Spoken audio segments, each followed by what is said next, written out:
Aprendamos de Cristo Jesús con el hermano Luis Alfonso Vélez.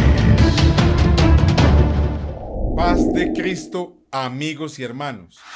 Soy el hermano Luis Vélez y les invito en esta hora a que aprendamos de Cristo Jesús. El tema que traemos para hoy lo he titulado Contender ardientemente por la fe. Y el texto que tomaremos como base está en la carta de Judas, el capítulo 1, el verso 3. Amados, por la gran solicitud que tenía de escribiros acerca de nuestra común salvación, me ha sido necesario escribiros, exhortándoos que contendáis ardientemente por la fe que ha sido una vez dada a los santos, porque algunos hombres han entrado encubiertamente, los que desde antes habían sido destinados para esta condenación, hombres impíos que convierten en libertinaje la gracia de nuestro Dios y niegan a Dios, el único soberano, y a nuestro Señor Jesucristo. Cuando me invitan a debatir,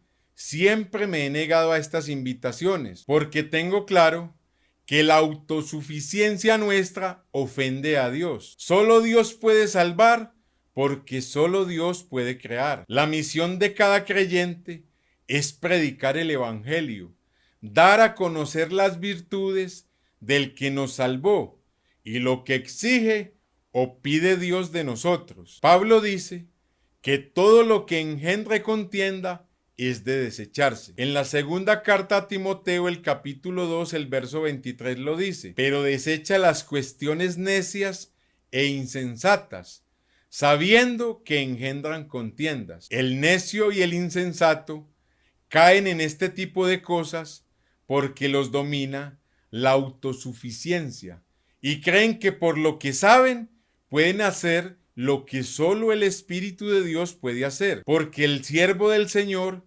no debe ser contencioso, dice Pablo, sino que debe ser amable para con todos, apto para enseñar y sufrido, que con mansedumbre corrija a los que se oponen, por si quizás Dios les conceda que se arrepientan para conocer la verdad y escapen del lazo del diablo en que están cautivos a voluntad de él. Si prestamos atención al texto, en él hay recomendaciones para quien dice ser siervo de Dios, porque hoy día solo se ven siervos de la contienda y siervos de la burla. Primeramente debemos entender que el siervo no debe ser contencioso, según el texto, aunque tenga la verdad. Las características del contencioso es que vive en discusiones interminables que no sirven para nada. Vive buscando con quién debatir o difamando a otros que piensan diferente a él. Otra cosa es que el siervo de Dios debe ser amable, no solo con los amables, sino con todos, aun con los que se burlan o rechazan las verdades del Evangelio. Otra cosa que Pablo nos enseña en estos textos es que el siervo del Señor debe ser apto para enseñar, porque no todo el que habla del Evangelio está capacitado por Dios para enseñar. Un maestro no es solo alguien que tiene mucho conocimiento, sino aquel que domina el tema y tiene la capacidad de hacerse entender del más ignorante, del más sencillo y del más intelectual y de cualquiera que esté en el error. Otra cosa que hay en el pasaje es que el siervo del Señor debe ser sufrido, o sea, paciente, que esté entrenado en el dominio propio, lleno de justicia, de paz y de amor. El siervo del Señor corrige con mansedumbre, dice Pablo. La mansedumbre es una característica de todo instrumento útil al Señor. El arrepentimiento y el conocer la verdad, o poder entenderla, son obra de Dios y no nuestra. No usurpe la gloria de Dios y la función de Dios. La obra es de Dios, que da el crecimiento y el entendimiento. Evite discusiones inútiles y evite las contiendas. No ofenda más a Dios, solo predique el Evangelio y espere la cosecha. Algunos utilizan el texto inicial de Judas 1:3 como excusa para debatir o para contender con otras personas que no tienen la misma fe, pues toman la frase que contendáis ardientemente por la fe como licencia para vivir en discusiones inútiles. Así que si descubrimos o identificamos el problema que había en dicha iglesia, lograremos entender por qué Judas habla de contender ardientemente. La razón es que había falsos creyentes, a los cuales no se refiere Judas como hermanos, sino como a hombres que, aunque entraron al evangelio, se comportan como mundanos, pues tenían como lema el libertinaje. Tomaban la gracia de Dios como licencia para pecar, con la excusa que todas las cosas me son lícitas en la gracia, desechando o echando por tierra la santidad que Dios y sus apóstoles nos enseñaron. Con tal actitud, negaban la soberanía de Dios y el señorío de su manifestación en carne sobre los creyentes. Esta manera de actuar, dice Judas, procede de gente que, aunque llegaron al evangelio, pisotean la sangre en que fueron santificados, y toma como ejemplo a Israel después de salir de Egipto, a los ángeles que pecaron y a las ciudades de Sodoma y Gomorra, los cuales, después de pecar, recibieron justa retribución por su transgresión. De Israel dice que fueron salvados, pero destruyó a los que no creyeron. Tal falta de fe los llevó a apostatar de igual forma que los hombres impíos que dice Judas en su carta, que aunque estaban en la iglesia con su comportamiento, negaban a Dios y a su sacrificio. De este texto podemos tomar para nuestra vida que quien no vive en santidad para Dios es porque tiene una mala conciencia para con Dios, y tal conducta es causada por la incredulidad. Por eso dice Pablo que no creyeron. El otro ejemplo son los ángeles que pecaron, que no guardaron o no valoraron la posición que Dios les dio por dejarse seducir de la serpiente antigua. Abandonaron la morada que Dios les dio por obedecer a Lucifer. El castigo fue reservarlos en prisiones eternas hasta el día en que han de ser juzgados por semejante desobediencia. Cayeron en rebelión, dice Judas, contra la autoridad de Dios. De tal ejemplo, podemos sacar para nuestra vida que toda falta o desprecio a lo que Dios nos ha dado tendrá justa retribución. Así que luchemos por no dejarnos arrebatar la doctrina, por no dejarnos arrebatar la santidad y la posición que Dios nos ha dado. El tercer ejemplo son Sodoma y Gomorra y las ciudades vecinas, las cuales dieron rienda suelta a sus placeres y a sus vicios, los cuales iban contra naturaleza de lo que Dios había establecido. Cayeron en abominables fornicaciones e inmundicias de la carne, lo cual hizo llover fuego del cielo que los destruyó por su perversidad. Tal perversidad es la misma que Judas describe en la iglesia, entre los falsos hermanos que vivían para satisfacer sus perversidades, aun siendo bautizados. No obstante, de la misma manera, también estos soñadores mancillan la carne, rechazan la autoridad y blasfeman de las potestades superiores. Judas los llama soñadores porque presumen de ser hombres muy sabios. Por tal razón, no se sujetan a nadie.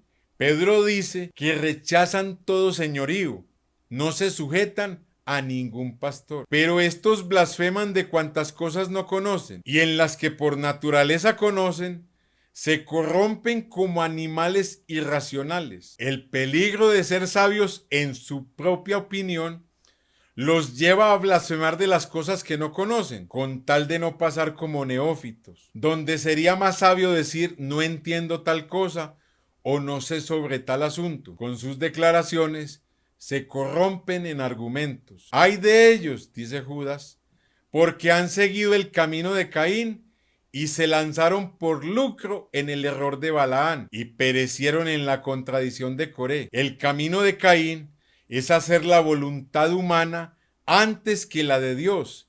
Caín rechaza la revelación de Dios por la religiosidad, la cual no tiene arrepentimiento ni sacrificio de sangre. El error del lucro de Balaán es el camino de enseñar o predicar por amor al dinero. Así le toca ir en contra de lo que Dios ha establecido. Se hace mercadería con las almas y con la doctrina. Balaán sabía la verdad, pero deliberadamente guió a Israel al pecado para ganar dinero. La contradicción de Coré y de sus seguidores fue que rechazaron la autoridad divina dada a Moisés y trataron de adueñarse del poder. Los falsos maestros se autoexaltan y pasan por alto la autoridad de los siervos de Dios. Algunos se van porque tienen otra visión que la de los ancianos puestos por Dios. Dicen que son revolucionarios y que van en contravía de las normas o de los mandamientos obsoletos de las mentes que han gobernado desde los tiempos de los apóstoles, que los tiempos han cambiado y que el liderazgo de la vieja escuela ya es bizantino, que es una locura vivir bajo normas antiguas en un mundo donde hay nuevos y frescos liderazgos, los cuales consideran que los antiguos mandamientos apostólicos van en contravía de este mundo cambiante.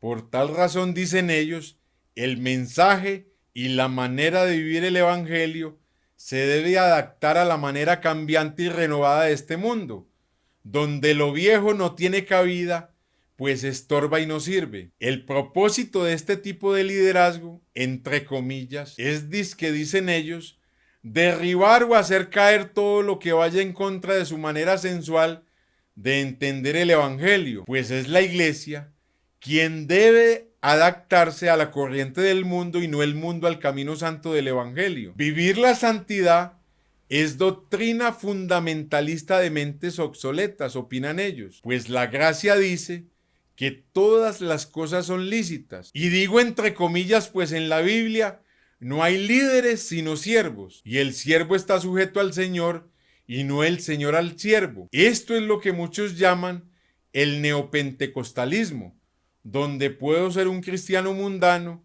y los demás son solo radicales y anticuados. Estos son manchas en vuestros ágapes, que comiendo impúdicamente con vosotros, se apacientan a sí mismos, nubes sin agua, llevadas de acá para allá por los vientos, árboles otoñales sin fruto, 2 veces muertos y desarraigados. Judas les dice manchas de la congregación, y el Señor les llama cizaña, pues aunque se congregan, no se dejan apacentar por el pastor.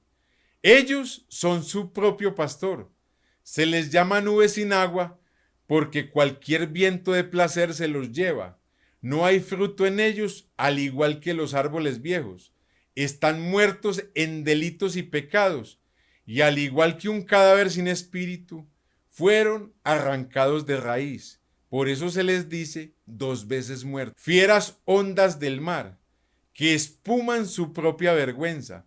Estrellas errantes, para las cuales está reservada eternamente la oscuridad de las tinieblas. Son parecidos a esas olas de mar que se ven muy grandes, pero son solo espuma cuando tocan tierra, pues cuando llega la prueba, solo reflejan lo errantes que son como estrellas sin rumbo y sin destino. Estos son murmuradores, querellosos, que andan según sus propios deseos, cuya boca habla cosas infladas, adulando a las personas para sacar provecho. Generalmente son personas hipócritamente sociales en la congregación, pero su sociabilidad es o para murmurar o para quejarse o para adular y sacar provecho de los hermanos. Esta amistad acaba cuando ha logrado lo que perseguía o quería obtener. Así se porta un hipócrita social. Pero vosotros, amados, tened memoria de las palabras que antes fueron dichas por los apóstoles de nuestro Señor Jesucristo,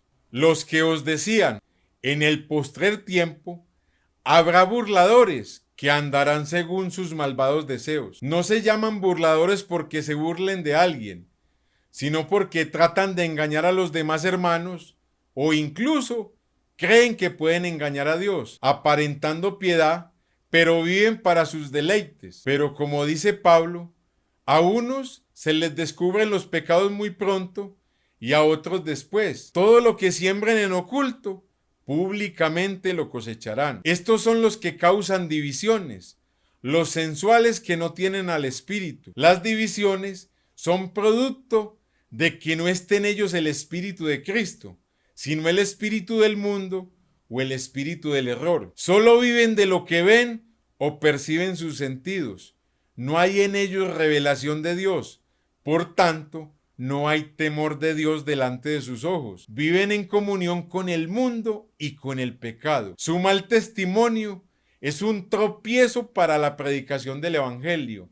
Ni entran ni dejan entrar. Pero vosotros, dice Judas, amados, edificaos sobre vuestra santísima fe, orando en el Espíritu Santo, conservaos en el amor de Dios, esperando la misericordia de nuestro Señor Jesucristo para vida eterna. A algunos que dudan, de esos que andan así, convénzalos. A otros salvad, arrebatándolos del fuego. Y de otros tened misericordia con temor, aborreciendo aún la ropa contaminada por su carne, por los deleites que ellos cometen. Así que el contender ardientemente por la fe no es vivir en debates o contiendas con los falsos maestros o con el mundo religioso, sino pelear la buena batalla de la fe contra nuestra propia concupiscencia y contra nuestros deseos carnales y contra la duda que nos quieren arrebatar nuestra sincera fidelidad a Cristo. El mundo ejerce presión por todo medio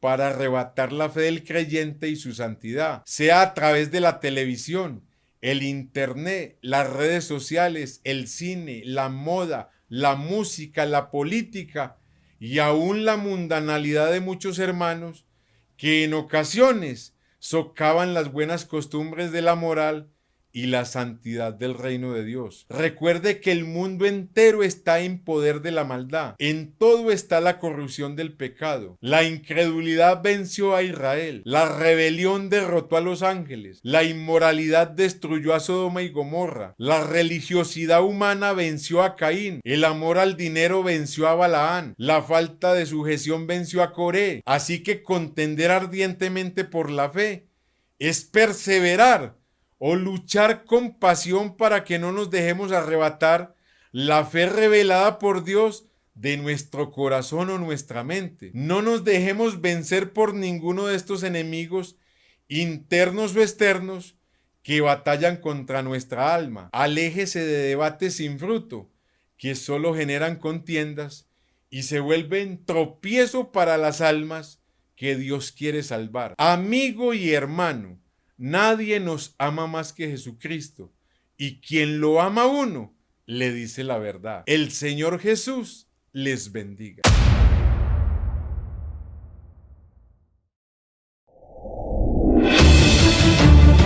Aprendamos de Cristo Jesús con el hermano Luis Alfonso Vélez.